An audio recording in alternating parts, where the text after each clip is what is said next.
ഒരു പുതിയൊരു ഫ്ലവർ ഡിസൈനായിട്ടാണ് വന്നേക്കുന്നത്. ഞാൻ കുറച്ച് കളർ പേപ്പർ കട്ട് ചെയ്തു, അത് ഓരോന്ന് റോൾ ചെയ്തു. പിന്നീട് അതൊരു പൂവൊക്കെ ഒരു 4 ഇതളുള്ള പൂവായിട്ടാണ് ചെയ്ത് വെച്ചേക്കുന്നത്. കുറച്ച് ഒരു നമ്മളുടെ അതനുസരിച്ച് നമ്മൾ എത്ര ഒരു വലുപ്പമുള്ളൊരു പൂവാണോ ചെയ്യാൻ ഉദ്ദേശിക്കുന്നത്, ഇത്ര കണക്കൊന്നൊന്നുമില്ല. ഇപ്പം 4 ഇതളായാലും കുഴപ്പമില്ല, 5 ഇതളായാലും കുഴപ്പമില്ല. അത് ഇപ്പം ഇപ്പം ഞാൻ ഇവിടെ എടുത്തേക്കുന്നത് 4 ഇതളുള്ള പൂവാണ് എടുത്തേക്കുന്നത്. അതും 2 കളറിൽ പൂവാണ് എടുത്തേക്കുന്നത്. ലൈറ്റ് പിങ്കും എടുത്തിട്ടുണ്ട്, ഡാർക്ക് പിങ്കും എടുത്തിട്ടുള്ളൂ. അത് ഇഷ്ടമുള്ള കളർ എടുക്കുക. അതിപ്പോൾ ഞാൻ ഈ 2 കളറാണ് യൂസ് ചെയ്തേക്കുന്നത്. മൾട്ടി കളറാണെങ്കിലും നല്ലതായിരിക്കും. അപ്പം ഇതിപ്പോൾ നമുക്ക് ഓരോന്ന് ഗമ്മിൽ മുക്കി വെച്ച് കൊടുക്കാം.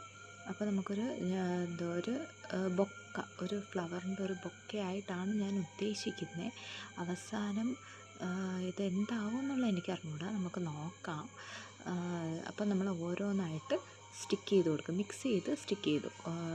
ലൈറ്റ് പിങ്കും ഡാർക്ക് പിങ്കും കൂടെ മിക്സ് ചെയ്ത് ഓരോന്ന് വെച്ച് കൊടുത്ത് നോക്കി. അപ്പം മാക്സിമം നമ്മൾ ഗ്യാപ്പ് ഫില്ല് ചെയ്താക്കണം. എന്നെ പറ്റുന്നതൊക്കെ ഞാൻ ഫില്ല് ചെയ്തിട്ടുണ്ട്. പിന്നെ നമുക്ക് കുറേ ഇലകൾ വെച്ച് കൊടുക്കാം, ഇച്ചിരി ഭംഗിയിരിക്കട്ടെന്നേ. അപ്പം കുറച്ച് ഇലകൾ ഞാൻ സെറ്റ് ചെയ്ത് കൊടുക്കും. നമുക്ക് എവിടെയൊക്കെയാണ് തോന്നുന്നത് അവിടെയൊക്കെ സെറ്റ് ചെയ്ത് കൊടുക്കാം. അപ്പം തോന്നുന്നിടത്തെല്ലാം ഞാൻ കൊടുക്കുന്നുണ്ട്. 2 ഇല വെച്ച് കൊടുക്കാം, 1 ഇല വെച്ച് കൊടുക്കാം, 3, അതൊക്കെ ഓരോരുത്തരുടെ ഇഷ്ടം പോലെ നമുക്ക് കൊടുക്കാം. അതില്ലെങ്കിൽ കൊച്ചു വെച്ച് മറ്റേ മൊട്ടുകൾ കണക്ക് നമുക്ക് സെറ്റ് ചെയ്ത്, അതായത് പൂവല്ലാതെ ചെറിയ ഇലയുടെ ഇടയ്ക്ക് വരുന്ന കണക്കൊക്കെ നമുക്ക് കൊടുക്കാം. അത് ഓരോരുത്തരുടെ ഐഡിയ അനുസരിച്ച്. ഇപ്പം ഞാനിവിടെ ജസ്റ്റ് പൂവും ഈ പറയുന്ന പോലെ ഗ്രീൻ കളറിൽ ഇലകളും മാത്രമേ കൊടുക്കുന്നുള്ളൂ. അതും എവിടേക്കാണോ എനിക്ക് തോന്നുന്നത് അവിടെയൊക്കെ ഞാൻ കൊടുക്കും. ഞാൻ എല്ലാം ഒരുവിധം 2 വെച്ചാണ് കൊടുത്തേക്കുന്നത്.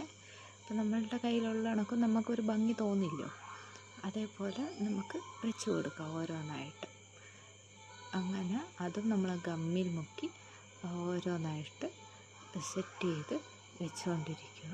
അവസാനം എൻ്റെ റിസൾട്ട് എന്താവുമെന്ന് വെച്ചാൽ എനിക്കറിയത്തില്ല, നമുക്ക് നോക്കാം നല്ലതാവുമോ അതൊക്കെ. അപ്പം ഈ അടുത്ത് നമുക്ക് സ്റ്റെമ്പ് വേണ്ടേ, ബൊക്കെ ആകുമ്പം ഒരു സ്റ്റെമ്പ് വേണം. അപ്പം ഞാൻ ചെയ്തേക്കുന്ന ഗ്രീൻ കളറിലെ പേപ്പർ കൊച്ചായിട്ട് കട്ട് ചെയ്തിട്ട് അതെല്ലാം കൂടെ ആദ്യം ഒരു നൂലിൽ റോൾ ചെയ്തിട്ട് പിന്നെ ഒരു ബ്ലൂ കളറിലെ പേപ്പറും കൂടെ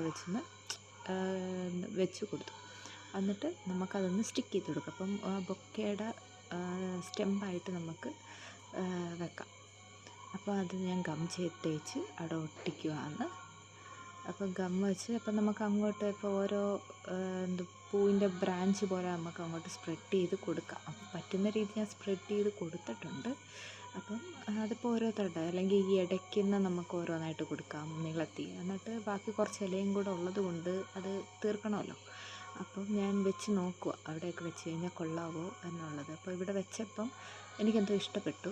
അതുകൊണ്ട് ഞാൻ വിചാരിച്ച് ഒട്ടിച്ച് കൊടുക്കാം എന്ന് പറഞ്ഞ് ഞാനവിടെ വെച്ച് കൊടുത്തു. അപ്പം നമ്മളുടെ അത് ഫൈനൽ റിസൾട്ടിലോട്ട് എത്തിക്കൊണ്ടിരിക്കുകയാണ്.